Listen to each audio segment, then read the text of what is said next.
What's up, ladies and gentlemen? Adrian here from Major Mateo Drones, alongside my boy, Mr. Recovery One Drone, aka Draymond Crawford.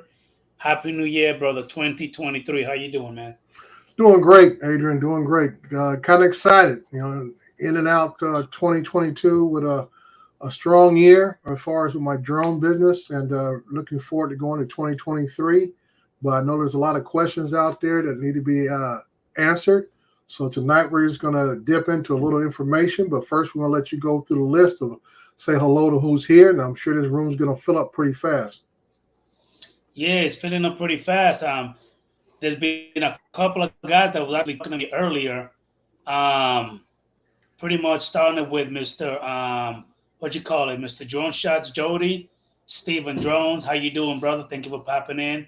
Mr. Chris Wedgeworth. What's going on, Mr. Michael Drones and RC? Thank you for coming in. Who else is in the high easy? Stephen Drones, Mr. Lee, Yellow Rose Drones. How you doing, brother? Thank you for popping in. Mr. Four States Area Photography. We got Mr. Michael Wright, aka Texas Arch Drone Guy. Mr. Joe from USA Drone Flyer Captain Joe America. Mr. Bob Casey, how you doing, brother? We got Mr. Lawrence from Novice Quads. Thank you for popping in. Really appreciate it, buddy. Mr. Bob Casey, I think I mentioned you already. Thank you for popping in. Mr. Chris Hope, how you doing, sir? Happy New Year's to you and your loved ones. Thank you for popping in. We got Mr. Barkley from 107 Drones. Mr. Lake Pilot, thank you for popping in, sir. Really appreciate the love and support. Thank you for popping in. Did I miss anybody else? I don't want to leave nobody behind. I think that's everybody so far. Thank you for the love and support. We do have our friend that I actually got the pleasure of meeting in person, Mr. Doc Murdoch. He's actually in the background. I'm going to let my boy, Mr. Draymond Crawford, bring him in and let's talk a little bit. Hey, guys. What's up? How you doing, sir? Doing good, Doc. Are busy tonight. It is New Year's Eve.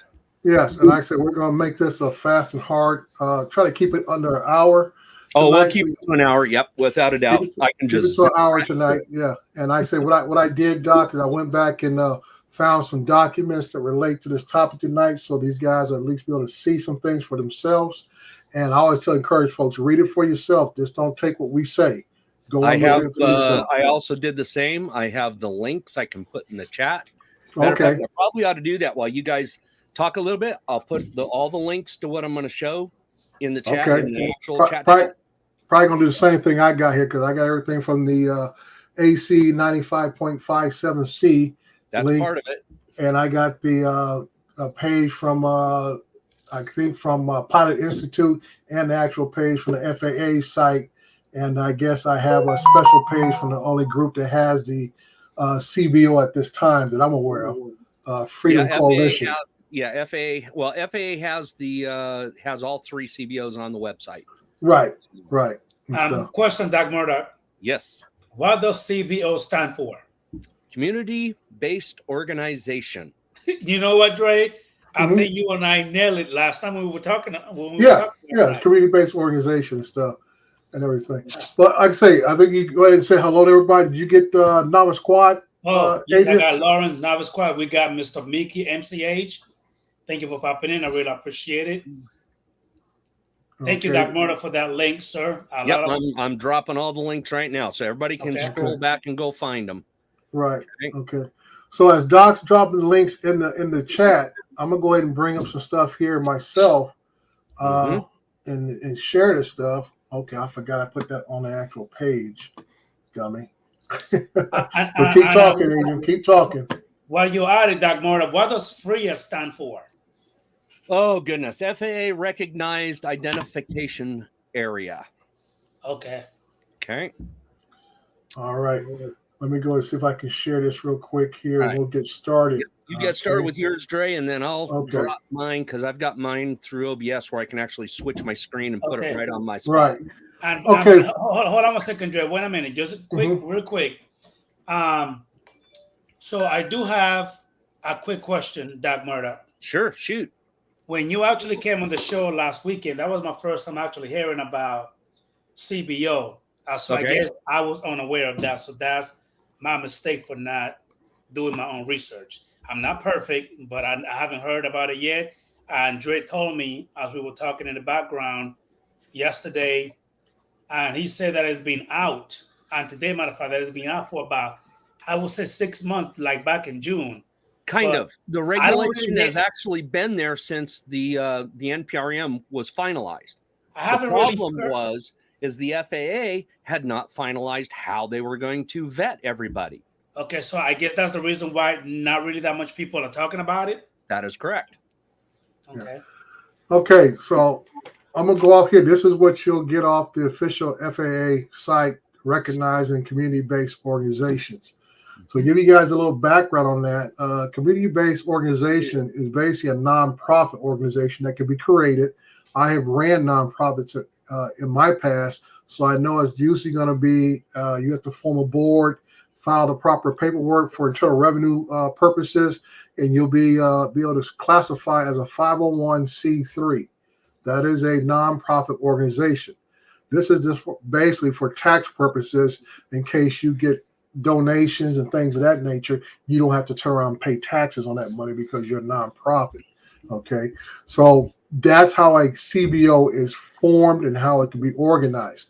So you can get a group of people. It's always got to be an odd number of board members, 3, 5, 7, or whatever, and go from there. File appropriate paperwork, get classified under the Internal Revenue Code, and you can get your 501c3. So that way you can organize a community-based organization. Okay, so that covers that part of it. People ask what it is. It's just a nonprofit organization that you form for internal revenue purposes. So Dre, quick thing. To what Mickey H just went ahead and said. Okay. Okay, if you're a recreational flyer, it's not a bad idea to find a CBO and glance at the rules and stringent the FAA rules. Yes, that is true. That is correct. So, like I said, we're going to go on something. I want people to at least get a good understanding what this. Okay, let me go ahead and change that, and we're going to go get this page. What a CBO is and what it covers. Okay. Okay. So in line with what you just showed, Dre, I'm going to bring up my other page in place of my camera, and I have the actual regulation that is laid out in the advisory circular 91 dash. Let me get it right here. 0.57 Charlie. It is 57 Charlie. I've got the actual regulation right here. This is where the FAA has defined what a CBO actually is supposed to be. And it covers 3.1. This is what they have to actually be, is this. This is the entire thing. Right there. So you guys can all look at it. This is one of the links that I dropped in the chat. Okay. I dropped the whole thing in there, and it's all PDF files, so everybody can go back and go look at them. So there you go. That's that one. Okay. Now, Doc and I have both referenced two separate, one document. And this document was originally sent out in the summer. 91.5C probably originally came out in the summer, and I guess it's been revised just recently in October. But I have here off Pilot Institute's page, the one that came out in the summer, which is this page here is dated July 18th, and talks about the advisory, which in the industry we call them white papers and stuff, where they send out information about new rules and guidelines and so forth. And I'm gonna go through. There's a little video there by the guy from Drone Institute, and it goes by the role of community-based organizations. Okay, so you can go to that site and they'll tell you what the role is, and they'll tell you how they can set things up, like we already gone over, and how this really affects recreational pilots. This is why we're talking about this, because we know the majority of you guys are recreational pilots. If you are Part 107, you do not have to fly under a CBO. You are above that. This pertainly goes after, or not go after, but actually affects recreational pilots only. Okay? That's right, because the Part 107 regulations are very explicit. They lay out every single thing that you are to do and abide by when you are operating commercially. So Right. that includes safety guidelines and everything. It's all laid out in the regulation. Where when you fly as a recreational flyer, the regulation specifically states that we are to fly under the safety regulations of a CBO. So that's Right. where it leads us to this. And that's what we've all been waiting to find out, you know, Right. is what they wanted us to do. Now, TechTalk Drone Guy talked about FAA has stated that the CBOs may not charge anyone. However, the AMA is trying to require a cost under certain circumstances. AMA is always, in my understanding, has always had some type of fee or membership. They call it under membership, and that's how they offset the cost of operational costs, maintenance of the field costs, whatever it may be, and they can put that fee under that classification. So there's The still one thing that the AMA cannot do is when you are out flying recreationally, not on an AMA field, but you want to fly under the AMA's CBO regulations, CBO's safety guidelines, they cannot charge you for that. The FAA is very explicit for that. Right. Now, this document that we were referencing has a lot of other information in it. I don't want to get off the CBOs right quick, but I want to clarify this because this has been one of those long-term arguments about FPV parts. And in this document, this AC 97, obviously at 97.57 Charlie, right here, when it talks about visual observers, right there, they in the past has been kind of vague, but in this new document, it is very precise and clear, where it states the AC states that the visual observer must be co-located with the drone pilot and must be able to directly communicate without the use of any device. This eliminates the possibility of the visual observer being remotely located from the drone pilot in an effort to increase the range of visual line of sight. Yep. So basically, and in the actual AC, it stipulates almost word for word in that way. Right. Okay. Go ahead, Doc. I'll let you go on from there for a little bit. Oh, well, you're covering right on the same line that I had as far as laying out how to show all this. Right. So the next thing, though, that you should also be aware of is the registration requirement involved in this. Everybody's still kind of not clear on this. If you are Part 107, okay, you have to register each and every drone under Part 107. Correct. Right. Means every aircraft has a registration number. And as far as different number. Pardon? Yes. Different FAA number. An individual registration number per aircraft. Okay. Under Part 107. Right. Okay. That also applies when we get into this remote ID stuff, because the AC vaguely touches on that, but more of the Part 89, touches on all of that. But when remote ID comes in full-fledged here this coming September, you not only will you have to register each and every aircraft, but when you register each and every aircraft, you have to register each and every remote ID module if it's a module drone. Because when you register a standard remote ID aircraft, that will register it completely under remote ID. And the remote ID thing is very important to remember, because when you're running on the CBO rules and you run outside of a FRIA, okay, because we'll get to that about the CBOs as well, then you have to know whether you need one or not and where. Because if you're within the FRIA, you don't need anything. You can fly anything you want as long as you're within a FRIA. Okay. Chris asked a question I was going to ask you, Doc. Now, I understand there's some confusion. Even I'm a little bit confused on if you have a drone that is already remote ID compatible. Correct. Okay. Is the registration number that you're issued for that drone will be your remote ID number? That I do not know, because that's up to the manufacturer and how they're implementing it. I don't have any of those aircraft that have that in it, so I don't know specifically how to do that. I'm waiting to hear from somebody that's actually gone and registered one and registered the remote, the standard remote ID.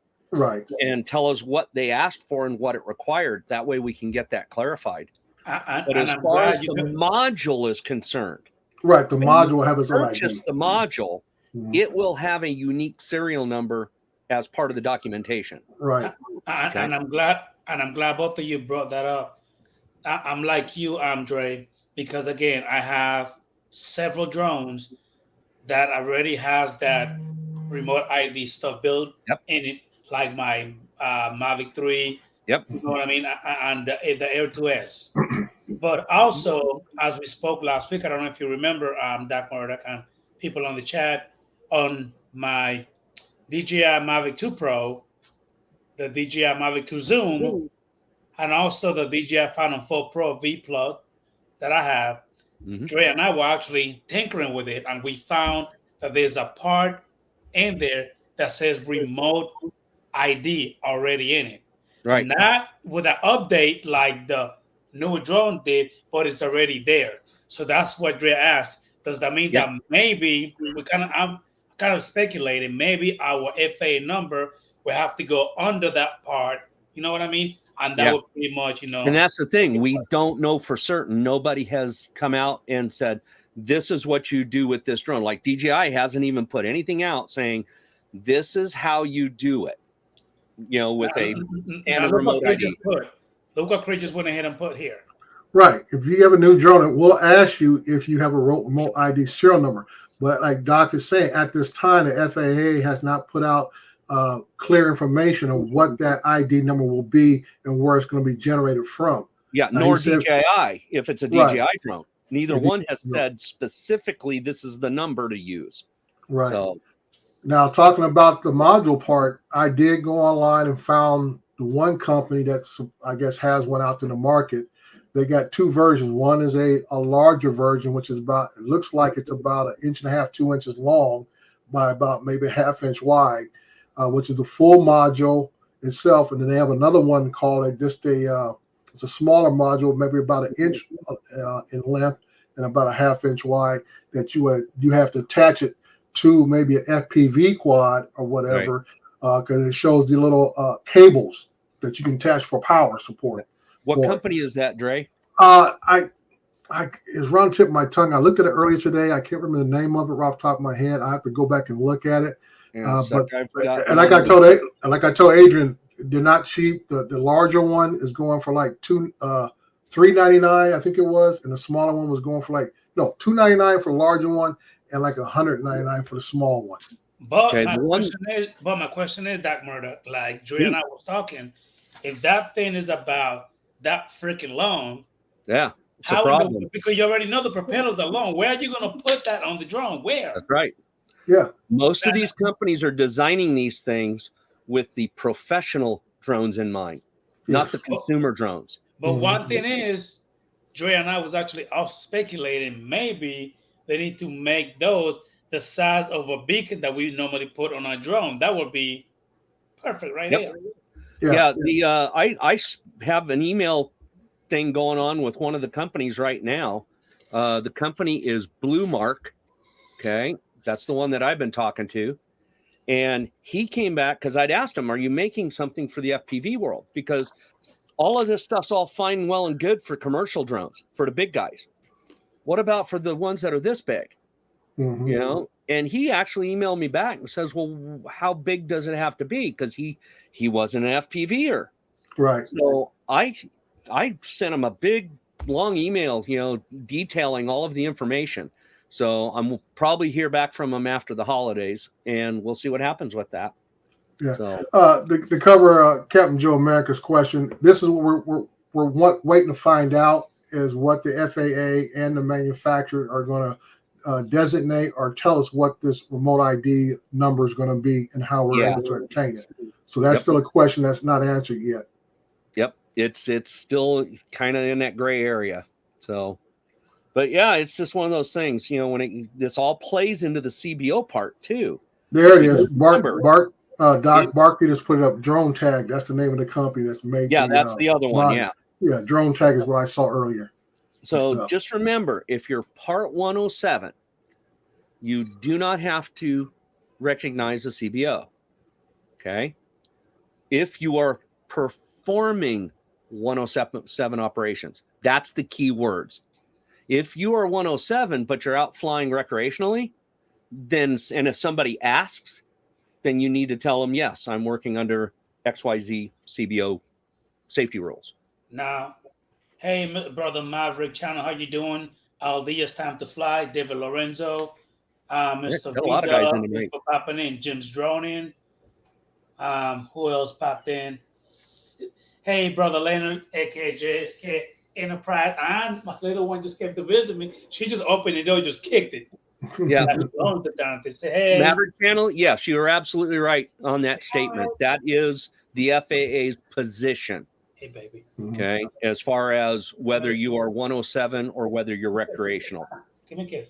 So thank you, baby. Now, what I'm about to show now is I would say there's 3 companies that have a CBO authorization, but 2 of them out of 3 are fixed wing. This is the only, I would say, quad specific group that has a CBO, and they're an FPV group. And this is their website right here, FPV Freedom Coalition. They have been granted a CBO status under the FAA, and they're the only, I would say, quad type of group out there that basically goes towards the FPV or quad community. The other 2 are a fixed wing group. That's correct. You know, and to be fair with Flight Test, they do quad operations also. Their safety rules are a little bit different because they have a little different arrangement in how they do things. So they melded them together as best they could, but it was still acceptable to the FAA. Right. So, and that's the key point about that. Hey, brother Dre, and Dagmara, can you shine a little bit of light for what Maverick Channel said? Let's see where he talked about that about 2 minutes ago when he was playing the baby. Yeah, I covered that already. Absolutely. Okay. So now the neat part about the CBO thing is who can be a CBO, right? Well, the FAA pretty well laid that out. It's a nonprofit organization that is aviation centric, specifically towards UAV or UAS. Okay. Right. So now we know who can be a CBO, right? Oh shit. So now that we have 3, because up until recently we actually had none, because it's just recently that even the AMA has been approved. So now we've got the AMA, we've got Flight Test, and we've got the FPV Freedom Coalition is approved. So now we got 3 to work with. So now comes the question, as far as these FRIAs are concerned, right? Okay. It was a very neat video that Joshua Bardwell did with both the 2 big ones, with Flight Test and Freedom Coalition. And they brought this question up, who can apply for a FRIA? And I found it. It's actually in the circular. So let me get to the right spot on it, because we got the guidelines and all that. I had to write it all down, otherwise I'll forget the stuff. My goodness! I completely understand, dude. When all these regulations came, I went through all 400 plus pages of it and read every single page to make sure that I was seeing and hearing what they were saying. All right, 3.4 is where I'm looking at. Okay, come in there. I'll be right back, guys. Oh, not a problem, Adrian. We're not going nowhere. Guys are getting a lot of information tonight. Oops. And as Doc is looking this up, that's what we try to tell you guys. Look this up, read it for yourselves. That's why I put the links in the chat. Yep. Yeah, and read it a couple times. I mean, sometimes, like I say, you're reading several documents and stuff. It gets a little blurry, gets a little mumble jumble. Go back and read it again and again so you get a clear understanding of what they're telling you in this information. Okay, here we go. This is in the advisory circular, 91-57 Charlie, okay? And it's on page 18 of the PDF document. And it's on section 3.4 where it says requests for fixed sites. The key points about this is it says interested parties. So who would the interested parties be? That's us, right? Yes. Mm-hmm. So we're the interested parties, may request an authorization for a fixed site. Okay. But there is a catch to it. Compliance with the requirements of Part 89. Okay. So you have to comply with remote ID. And that goes back to what we were talking about earlier. Mm-hmm. And for the details, you can go look at the graph that they've got in the chart. You can click on that later. But it also says, as stated in paragraph 3.1.1 above, a CBO, okay, a community-based organization, provides assistance and support in development and operation of locally designated model aircraft flying sites, i.e., the requested FRIA, okay? Mm-hmm. Then it says in 3.4.4, a CBO does not have to request the establishment of a fixed site as part of the CBO recognition process. However, a CBO may submit a request to the FAA for authorization of a fixed site. So it's effectively the FAA is encouraging the CBO to be the one to submit the application, but it's not required. What is required is that whoever is submitting the application needs to be working with a CBO to make sure that they've got all their dots, all their I's dotted and T's crossed that make the application palatable to the FAA for that FRIA to be applied for. So they answered this right here. In they didn't just come out and say anybody can apply for it. No, but only community-based organizations can have the regulations. And the other ones that can be CBOs are also education. So that means primary, secondary, college, any school, trade school, any type of organization like that can be a CBO. Yeah, because they already hold a 501c3 status. That is correct. That is the main requirement. Right. So that way everybody understands you can apply for a FRIA. I can apply for a FRIA for my 5 acres down at the airport down in Columbus, New Mexico, because I own that 5 acres. I have authority to say yay or nay if I want to fly on that piece of property. Mm-hmm. Now, I still have to fly within the regulations, which is fine. But save that, I can apply for that 5 acres to be a FRIA. Mm-hmm. As long as I follow the CBO's safety guidelines and lay out how the operations are to be performed. And they go into more detail on that on the FRIAs right here. And this is how to apply for a FRIA. And this is the location where you can actually do it. The website is the FPV Drone Zone website. Okay. You would click on that. You would, again, make sure you have all your stuff ready in advance because it's going to ask a lot of questions. Make sure you got all the information. You fill it out, submit it, and then wait for approval. All right. And that's where it's at. Now, next question I'm going to bring up has nothing to do with this right here, but it is in this circular notice. And it's the old question about where does your flight begin? And we all know the 400 foot is the ceiling. And in this document, it shows right here in section 2.2.6, it'll show you I highlight it in red, and it tells you right there. Let me go and zoom it up a little bit. Up too big. Bring it back a little bit. There we go. And it tells you plain English 2.2.6.1 ground level begins at the Earth's surface and does not include man-made structures, trees, or any obstacle. For example, UA engaged in recreational operations under 49 U.USC 44809 may not be launched from a 10-story rooftop and fly up to additional 400 feet. And then it goes on the next one, talk about everybody has to pass the trust test. Correct. After that. That is the other part about being recreational. You have to have the trust test. If you're 107, you do not have to have the trust test. Right. If you are recreational, you cannot go up to 1,000-foot building and take off from the roof of the building.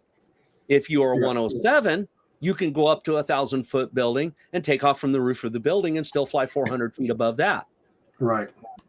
And that's why you just jumped on what I was going to do anyway, but that's why I want to put that out there, because people get it. I don't want to say confused, but not fully knowledgeable about where they can launch from and still get to that 400 foot. And I always try to tell them, I said, no, if you want to climb a mountain, fine, you're good, because that's the Earth's surface. That's correct. You can't go on to a rooftop or balcony or whatever, and they'll still think you're going to get 400 feet as a recreational pilot. That's right. That a good example of that would be when I went to Colorado 2 years ago. I was in this canyon, and the canyon where I was at kept going uphill, and it went uphill to where the two mountain ridges came together in a bowl at the top. Right. I flew my camera drone about 150 feet off the ground, and I followed the ground level for over a mile heading up that canyon. I was still only 150 feet above the ground. But when I stopped short of getting to the actual ridge where the two ridges came together, because it was just getting a long ways out there. And if anything happened, that would have been a nasty hike. Right. But at that point, I was already over 700 feet above the takeoff point. So there you go. So that's what you got to take into account. You know, you can still be 400 feet above the ground as long as it's the ground. So all right. So there's that. Adrian, unmute yourself. I got you. Go ahead, Adrian. What you got? The host is unmuted. What? Oh. You were talking. It wasn't nothing coming out. Okay. So, Doc Marta, I want to clarify something. You said that, for example, if I on a parking garage all the way to the top, I could take off from there. It's going to be 400 feet from there. If you are Part 107. If you're Part 107.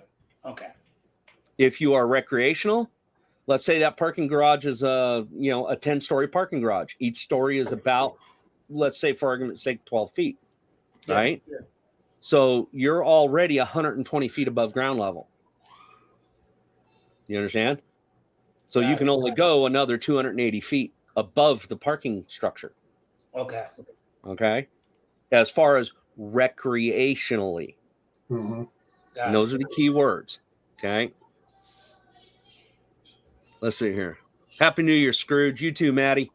And this is what, buddy. I know a few years back, I'm addressing Tex Art's statement about why he flies on a 107 more often than anything else. I mean, when Part 107 first came out, it appeared that we had ourselves handcuffed compared to recreational pilots. We had to apply for waivers to fly at night. We had to do other different things before we could do certain stuff that recreational pilots could do with no problem. But now we're seeing the trends and regulations kind of changing to where now the restrictions are going more towards the recreational pilots, and the 107s are getting a more of a free reign because of our status of being 107 and being more trusted to fly in the regulations, so to speak. Because as far as the FAA is concerned, by taking the extra training and the extra classwork, we are considered more trained, right, by the FAA. Okay, right. So now my next question, Adrian and I were talking about, as far as getting back to CBOs and FRIA stuff. How would that work if someone is traveling? If you leave your local area where you fly under your CBO rules, again, the state, the county. Okay, if you are recreational, it does not matter where you fly. Okay. If somebody asks, because it's very explicit, FAA agent, NTSB, local law enforcement, they're the only ones that can ask for this information legally. Right. Okay. If they ask, you tell them I'm flying under FPV Freedom Coalition's safety regulations. Mm-hmm. If they ask what they are, the regulation specifically states that you need to be able to either articulate it verbally or at least show it to them. That's why I said on the last time, download the regulations, put it in a PDF, stick it in your phone. You guys, everybody's got their phone with them when they're flying. If somebody asks, you pull your phone out, go, there it is. Hey guys, do me a favor, smash the thumbs up on the stream. I really appreciate it. Thank you. That was the question that, does your CBO travel with you no matter where you may go? Yes, because that is just a declared statement. Okay. So the part that does not travel is if you set up a FRIA. That FRIA doesn't travel. It has specific GPS location edges where that FRIA is established.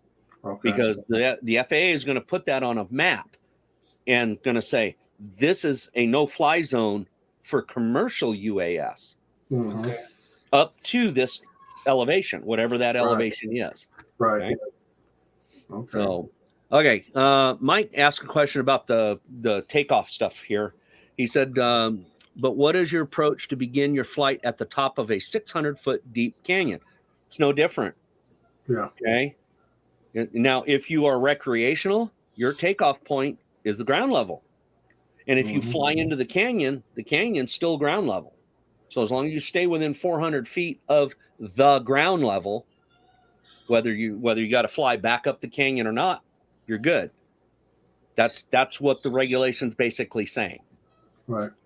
So you don't want to take off on a 600-foot tall building recreationally, because then you're not, you're not meeting all the regulations. Now, Doc Murdoch, yep, I got a question for you. Study for your Part 107. Did you do it on your own, or did you pay any of these guys? You know what I mean, to study. Okay, I did neither when I got my 107. But there's a caveat to that. Before I did this, I did pay for Remote Pilot 101. I have it. I did not use it. Okay. And I'm glad you said that. This is the reason why I asked you. Let me show you something. Hold on. Let me. Okay. Well, let me explain how I got my 107, because I'm kind of in a unique position. I hold a Part 61 private pilot's license. Okay. I hold an actual manned aviation license. I am more trained than most UAS pilots. Okay. The regulations specifically state that all I have to do is be current, be in flight review, and pass, I think it was like a 20-question test on the FAA safety website. And that was it. Just like we were talking about yesterday, Adrian, about once you get your certification, your certification is almost like a lifetime thing. All you got to do is remain current. Just like a commercial driver's license, we got to take a physical every 2 years, 3 years, whatever it is, and to remain current. If you fail to do that, your license is inactive. And that is correct. The same thing with our certification, like Doc being a manned aircraft, he has to take a physical every so often. Yes and no. They actually have 3 different levels of that now. Okay. They have one where you can go to your private physician, and do it that way. The next way is if you even think you're going to fly for hire manned aviation, you want to get a regular medical from a flight surgeon. And then they have different levels of that for the higher classifications of aviation. I did the basic one because, as far as I'm concerned, I'm not going to be flying commercially. And quite honestly, I am at an age where I could only fly as a instructor or a small, like a commuter flying, because I'm 60 years old now. And at 60 years old, you cannot hold an ATP license. They will ground you. We'll join the club. You are not allowed to fly air transport, which is, and I forget where the drawing line is. But if you're going to try and fly a 737, I could never fly one, right? Commercially. Okay. Now let me say hi to Mother's Drone World, Bill, Coast to Coast Drones. Thank you for popping in. Hey, Bill. Phantom Hodges, thank you for popping in, sir. Now this is the reason why I ask you that. Let me share this real quick. You bet. And I'm going to show you what it is. Where is it? This right here. Anytime I log into my Remote Pilot 101, this is what I get. Okay. Do you know anything about that? Because I even did it for other computers, and I even did it from my phone, and it's giving me the same error message. Well, it's actually just saying it's not secure. It's just not. It's saying the certificate expired on that website, and it's not secure. Really? Well, Yes. I don't think it's going to be a problem because I'm not able to get it and study. Well, it has to do with the HTTPS. Remember, most of your websites, like up until I think like maybe about 10 years ago, were HTTP or HTTP. The S means it's secure. It means it has a security, certificate that they've done a certain amount of securing of their website. There are still websites out there that don't have that. Before I used to just pull it up, and I never had that problem. And I started doing that like this week. It's probably just an issue that it's that time of year when their certificate needs to be renewed. Okay. So that's probably all it is. Right. Okay. And that's what I was kind of telling Joy the same thing. That's probably what it is. Or maybe they updated the website to reflect all the new things that's going on. Yep, it might be. Matter of fact, I can check that real quick. Let me see what I get. Remote pilot.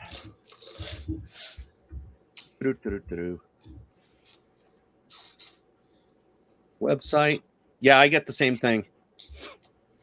Yeah. If you look at the very top, at the actual address bar at the top, it says not secure, and the HTTPS has lines through it. Okay. So that's pretty much it. But if you want, if you have no problem with it, you can just continue with it because it's talking about the certificate date. Yeah. So, and that's on that's on Remote Pilot 101 and the actual website, company that deals with all of that. So, but that's talking about certificates and so on. I think it was Tex Arts talked about your certification. If you already have your Part 107 or had it in the past and didn't do the recurrent, I think you can still go back and just do the recurrent and bring yourself back to active status. Am I correct in that, Doc? I think so. The way I read that, that's kind of how it sounded. But I believe there is a window that if you go past that window, you have to go back and retake the whole test. Okay. So, but I forget what that number is. It wasn't like real short. It was like, I want to say like 18 months, something like that. So if you didn't do it right away. So, but I'd have to go back and go read that again. Yeah. Because I know some people who got it early when it first came out. Oh yeah. Let it slide because they felt, like I said, the rules were just kind of restricting them. And they said, why am I going through this process? And like I was telling Adrian, once you go through the initial testing and pay that fee, the way it is now, it's a done deal. You go back and take the recurrent. It doesn't cost you anything. You do the test online. So basically, it's just like doing a trust test. Even if you get an answer wrong, it'll tell you go back and reread the section again. Not unlike going and getting recurrent with my Part 61. Yeah. It's like that's why I tell folks. I said once you get your foot in the door, you're in the house. Fuel cost, the instructor, everything, all that stuff costs, guys. Think about it. You go fly an airplane that burns, about 9 to 13 gallons an hour. At $7 to $9 a gallon. that adds up real quick, guys. So stop whining about your $20 batteries, okay? Happy New Year, Mr. Murray. How you doing, bro? But yeah, it's, when you have a Part 61 like I do, the actual training part of it, the actual testing part of it is way easier because I was able to do everything right here from home, other than go and do the physical and get the paperwork. Right. And when I went out to California to go do everything with my flight instructor out in California, because we were going to California anyhow, I got with him, and all I did was we went and did our biennial flight review, which is me going up in the airplane with the instructor, demonstrating I can handle the aircraft, that I know how to use the nav aids, I know how to turn, fly, land, take off, the whole thing, right? Once that was done, we parked the airplane, went inside, put all the paperwork on the table. All I had to do was fill out my logbook on my part. Right. And he did his part on the computer, filling out, submitting all of the information for the Part 107. And once that was done, he handed me both that document to sign digitally, and then he took my logbook and made the endorsements in my logbook for my biennial flight review. And once that was done, it was done. Yeah. I mean, literally, it was done. Right. Because I know I'll be doing my second recurrent coming up this May. I think my second recurrent will be coming up then for my 107. Yeah. So, now that'll be easy because that's all going to be online now. Yeah. Well, it was online the last time I did it. Was it online the last time? Yeah. Yeah. I did in 2021. I did it online. And I think that was the first time they had it. Hey, brother, I waited an extra month to renew it because of that. It'll be all online. So it was quite easy. Like I say, painless, no problems. Like I say, you went through the questions, and I know if you got a section wrong or something, they just tell you go back and reread it. Yeah. See, when you do manned aviation, it's a little different. So you you don't get to go back and fix things. they tell you failed. Yeah. But and to FAA's credit, even in that, it's still a 70% pass. Yeah. So if you had a 100-question test, you got 70 questions right, you still passed. It don't matter if it was 70 questions or 100 questions. You still pass the test. That's it. So, like I said, grade on a curve. and it's a sharp curve, right at that 70. Yeah. It just drops off. It drops off quick. Yeah. So we got any more questions in the chat? You guys, I know we're doing a lot of this. Adrian's making all this noise. I'll cut him off.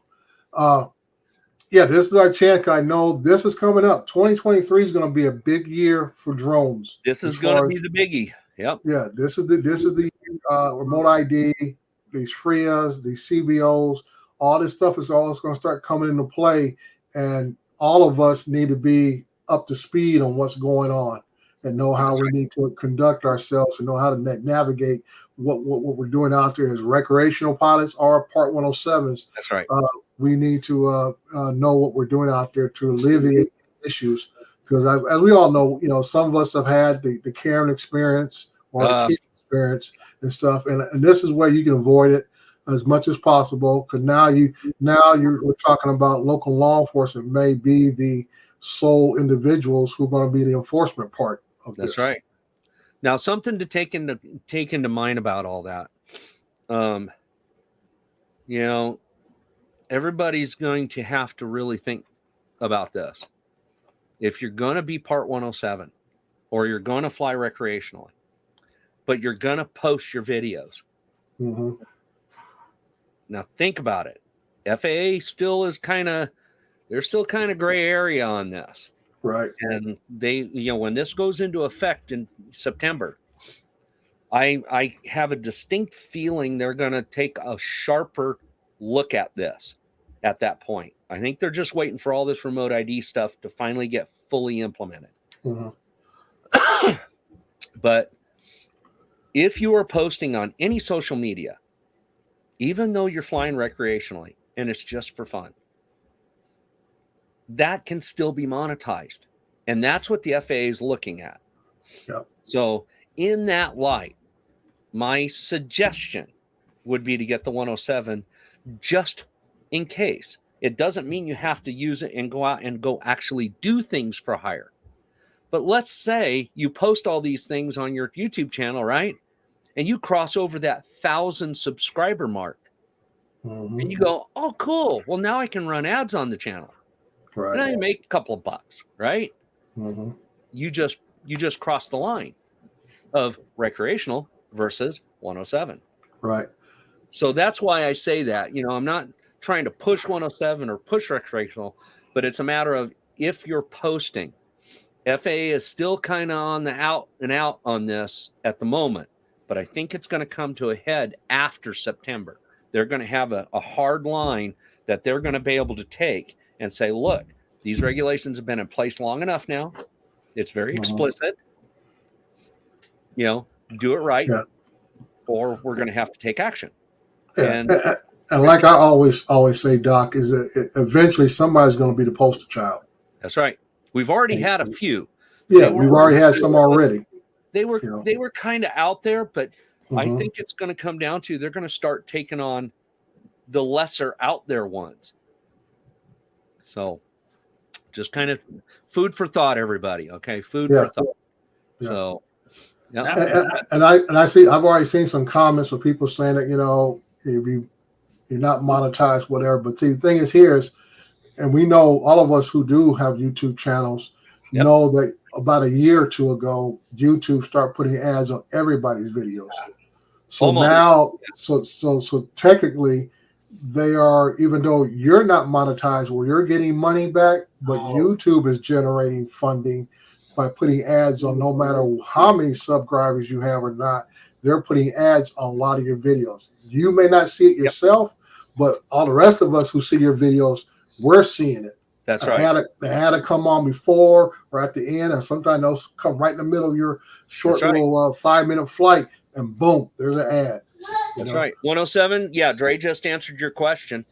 That's it in a nutshell. It's not even about us, and that's why the FAA has been kind of gray on this at the moment, because even though we're posting it as recreational pilots on our channel, YouTube is still putting an ad at the front or at the end, and it's furthering their business. Right.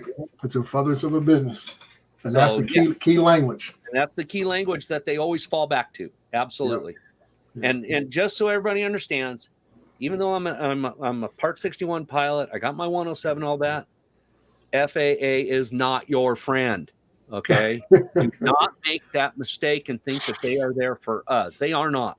They are a regulatory agency, and they go by the letter of the law. Okay? And that's just it in a nutshell. And I have come up against that. When I got my pilot's license, I ran smack headlong into that, because on the paperwork back then, the temporary license, right, is this, that yellow manila paper, right? You remember that, right? Yeah. Okay? It's printed on that. And that stuff, man, all you got to do is get it near anything that's moist, and that stuff just starts doing weird, right? Yeah. But in that whole sheet, okay, that you fill out for that temporary, it specifically states down at the bottom, do not tamper or alter this piece of paper, right? Yep. Well, I cut it out, which you're supposed to, so that I could have it with me, right? But I knew the moment I stuck it in my wallet, I worked in construction, okay? You know what happens with that, all right? Yeah. So the heat, sweat. That's right. So I took it down and got it laminated, right? So you altered it. Exactly. And the doggone check ride guy almost did not sign me off because I altered my document. Right. So you can't even have it laminated. No, even though I was protecting it. Yeah. Right. The letter of the law was altered, and I altered it. Okay. I'll be damned. So just remember that FAA is not your friend out there, guys. They are going to beat this regulations over our head. Okay. So just keep that in mind. Yeah. I always tell people the rules are there so they can cut both ways. That's exactly right. So, Doc, do you think that there's going to be a lot more FAA agents out there just pretty much available to everybody, pretty much nationwide? Yep, it's gonna get interesting. Yep, 107 drones. You're absolutely right there. Yep. Yeah. I sound like Dan Greider. Don't you even dare. I don't sound like Dan Greider. I'm sorry. I stopped watching his stuff because he's just out there. So, yeah. Hey, question to what Barkley 107 drone just said. Is that true? That is 100% accurate because that is furtherance of a business. Mm-hmm. And that's why we say people who are photographers, filmmakers, when they go out and shoot things in the public sphere, they have to be very careful about how that camera's pointed. But when you start spotlighting people, putting them in focus, then you got to worry about, do I need to get them to sign off on a waiver authorizing me to use their likeness in a production? Yep. If they are in a public space and it's incidental to the photograph, you don't. Right. But if they become a key part of the ambiance, you have to. And that's why I say you can walk through a crowd. You don't single out a single person. You can walk through and it's no problem. But as soon as you focus on one individual, then you have to worry about that individual sign off on a waiver to be on your film. I've actually gone through a couple of movie sets that were out in an area where I was working at the time, and they were shooting these movie scenes in this one area, but it had a public walkway that went through it, right? It was very busy. What they did was they put up these A-frame signs with a big disclaimer waiver. Right. It says, look, read this. And it said, read this. Yeah. And you read it, and it says, be aware you are walking through a live set and that your likeness could potentially end up in a movie. Mm-hmm. Be aware of that. If you don't want it, don't walk through here, is essentially what they were saying. Right. But they put that at all access points. So that way you still had normal traffic going through there, and most people didn't give a rip. Right. So, but that's what you have to do. Yeah. Especially if you're going to set up a larger thing like that. Howdy, brother Scannadale. Thank you for popping in. So that is correct, Barkley. Got to get a waiver. If you got, like I say, if you become focused in a scene or whatever, if you're filming drone, your pocket threes, I use a Femi Palm, whatever. Yep. That's why you'll see some of my videos where I go do group events, like I did a Christmas event at a college, and I'll walk down the middle where all the different vendors are at, and I just keep walking straight. I don't stop. I don't focus the camera in any certain direction. I'm just walking straight. People are walking past me and simultaneously. So that camera doesn't focus on any particular person. They're just part of the regular atmosphere of what's going on at the key words that you use is they are incidental to your photography or videography. That's the key words. So question. Mm-hmm. Where I'm a little confused. I'm flying my drone, and it so happened that as I'm landing, somebody that has been bugging me, asking me questions about drone, this and that. I'm flying, I'm landing, and my drone is literally pointing exactly where that person is at. And I get the video. Incidental. It's incidental to what you were doing. They were just there as you were landing.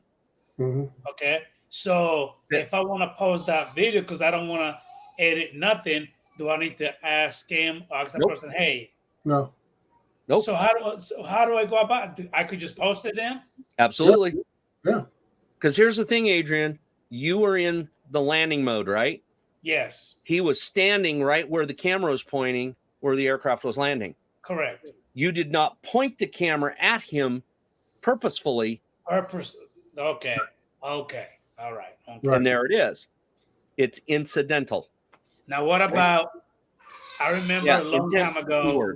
Yep. I remember a long time ago, Above and Beyond Drones, Jim, there were several videos that he did that he was minding his business, but it so happened that somebody passed by with music in the background. And because of the music, YouTube went ahead and gave him smack, you know what I mean? It is still a problem.